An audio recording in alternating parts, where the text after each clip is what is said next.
Hello everyone, thank you again for tuning in for today's video. For today's video, we're going to cover how to find the best graduate program to fit your needs and what you should look into before selecting a graduate program. Okay, so the first thing to look at is the admissions requirements. The admission requirements, once you figure out what program you're interested in, will have like the statement of purpose, your CV, recommendation letters, and if you're international students, also some proficiency tests, your GRE scores, whatever the case may be. Make sure you have an understanding of this, and also you understand the competitiveness of the program. And you can go to, I believe the website is College Navigator. They have just information of the college that you're interested in and can give you a general idea of just the competitiveness. You can check that out. And also, I recommend picking two safe schools and also two reach schools.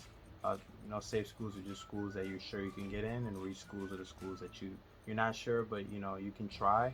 That's what I recommend doing. Okay, the second thing you can look into is the specific program you're interested in. Are you interested in Master's of Science in Computer Science, in physical education, whatever the case may be? Look into the program and specifically look at the rankings in the program, because this could be very important for finding a job later on. Look at the rankings. Look at the specialization. Do these courses, or does the program offer courses you're interested in? Offer courses in which you want to learn and develop your skills in. Take a look at this. Look at the program, the specialization, the courses that it's giving, and also the rankings. That's something you should take a look at. The next thing you should look at in selecting a school is the research and advising that it offers. You should look at the faculty that are in the school. Are they doing research that interests you? Also look at the resources that the school has to offer. Does the school have a makerspace? Does the school have labs that provide just you know uh, just have a lot of machines and just opportunities to learn? In terms of the faculty, does this faculty not only do work in research you're interested in? Do they have lab openings? Are you in a position where you can ask to join their lab? So when you're looking into schools, you should also, like I said, look at also advising too. Do you want to be advised by one of these faculty members? This is something to consider, and the resources, because some schools don't really have a lot of resources. Another big aspect is to look at the campus life and the location at for the program you're interested in. This is very important, and it's one of the reasons I selected, Hopkins. But, a little short story. I went to a school before I got into graduate school. I went to visit this school in Illinois, and it's a prospective school. I was just checking it out, and I kid you not, I went on campus and I couldn't find a single black student, for miles, and I'm just like, I don't know if this is the right program for me, bro. Like, I don't know. So, that was kind of a red flag for me. Even getting the opportunity to look around, it wasn't as diverse, and that's something that I was big on, to be honest. So you want to look at just the level, just the campus life. So look at what extracurriculars there are. Does this school offer? If you're interested in sororities or fraternities, if you're interested in that, look at the organizations, clubs. Is there any opportunities of involvement? Also the demographic of the school. The site that I mentioned earlier has, shows the demographic as well. That's something to look at. And also look at, the location. So if you don't really like too much of the heat, and you go to a school in the south, is that really the best place for you? Or you go to that place and you don't really like just the environment?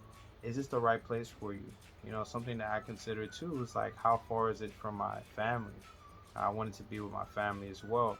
So these are just some aspects that you can look into for selecting a school. Just the program, the distance from your family, are you comfortable in that environment and climate, and also the diversity when it comes to it?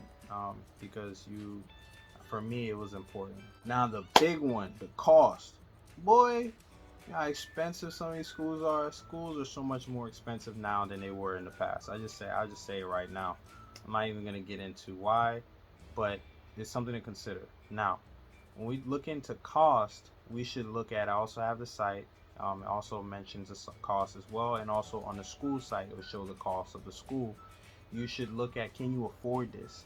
Do you have enough funding to be able to get you through this program? Does the school offer funding opportunities for you? Yeah, people don't realize it, but schools can give fellowships for graduate school students. I got a fellowship through my program, and other schools can also do that. The cost of living is another thing to consider when you're looking at this, and just the overall expenses that you will have to endure. It's, I heard it's a lot more expensive in California, for instance.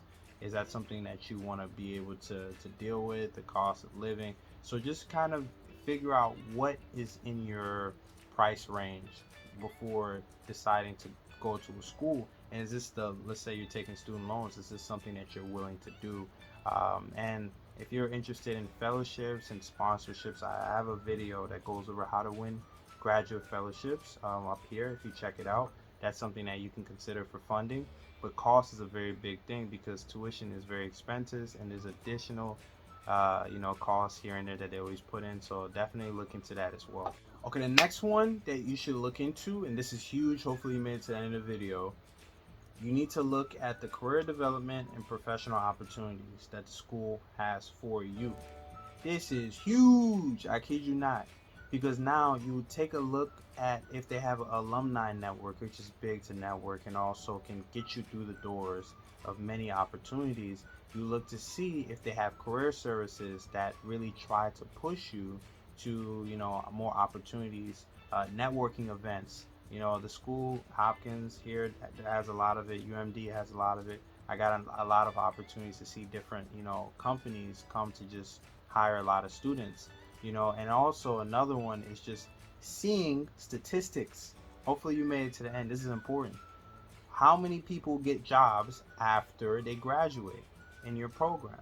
Look for these statistics. It's so important. I kid you not. Imagine you apply to a program and you get in, and then now you look back, you realize 40% of people that graduate get jobs. Oh my God, what? That is not it. I'm telling you. So look at the statistics. What is the alumni success? How many people get jobs after they graduate? And this is something you should take in to look into when applying for this program. Okay, so this is some more advice on what you should look forward to. You should try to do a campus tour. Get an opportunity to also visit labs if you're interested in any labs, and also the department in which you plan on, being a part of. Go on campus, see what the school has to offer. That's very big. And then ask the students in the program you're interested in what it's like to be a student in this program, because they'll be completely honest with you, and based upon their experiences, this can kind of sway you, to go to the school or not go to school. So those are things that you should also consider. If you made it this far, thank you so much again for, taking your time to listen to me speak. I really am trying to make these videos as helpful as possible. If it was helpful, please like, subscribe, and just comment if you have any questions. Thank you very much.